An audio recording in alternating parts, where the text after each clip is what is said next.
Assalamualaikum warahmatullahi wabarakatuh. Apa kabar anak-anak? Ibu harap kalian sehat semua ya. Sebelum kita memulai pembelajaran hari ini, lebih baik kita awali dengan membaca basmalah bersama-sama. Bismillahirrahmanirrahim. Semoga pembelajaran ini berjalan dengan baik dan kalian bisa menerima penjelasan yang akan Ibu jelaskan. Nah, sebelum itu Ibu akan menyampaikan kepada kalian apa itu pentingnya belajar. Jadi belajar itu sangat penting. Kenapa? Karena dengan belajar kita bisa menjadi orang yang sukses. Nah, sekarang Ibu mau tanya, siapa yang masih ingat dengan pembelajaran kita minggu lalu? Ya, minggu lalu kita sudah belajar mengenai kalimat utama. Ada yang masih ingat apa itu kalimat utama? Ya, betul sekali. Kalimat utama adalah kalimat yang menjadi ide pokok suatu paragraf. Nah, lanjut, hari ini kita akan belajar mengenai kalimat tanya. Jadi, kalimat tanya adalah kalimat yang digunakan untuk menanyakan sesuatu dan untuk mendapatkan informasi dari lawan bicara atau berita ataupun cerita yang kita baca. Kemudian ada yang tahu apa saja yang termasuk dalam kata tanya?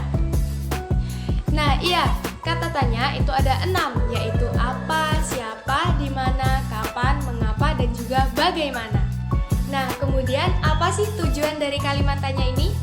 Kalimat tanya ini bertujuan untuk mendapatkan respon dari lawan bicara, mendapatkan informasi, dan lain-lain.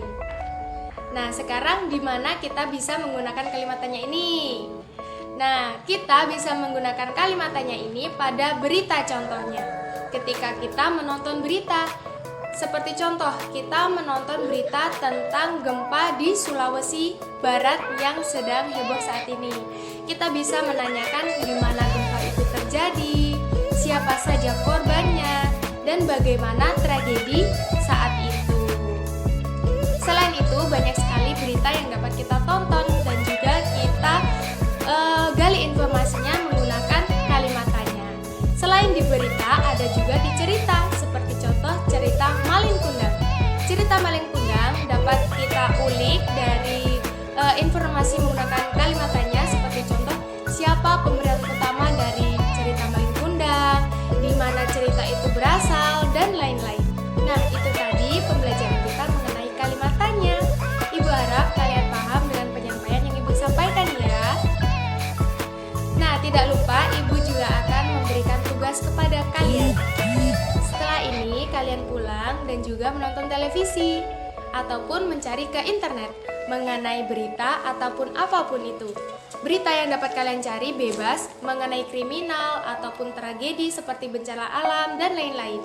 Nah, kemudian kalian tulis kalimat tanya pada buku kalian. Tidak lupa kalian juga menyantumkan jawaban dari berita yang kalian tonton atau kalian baca.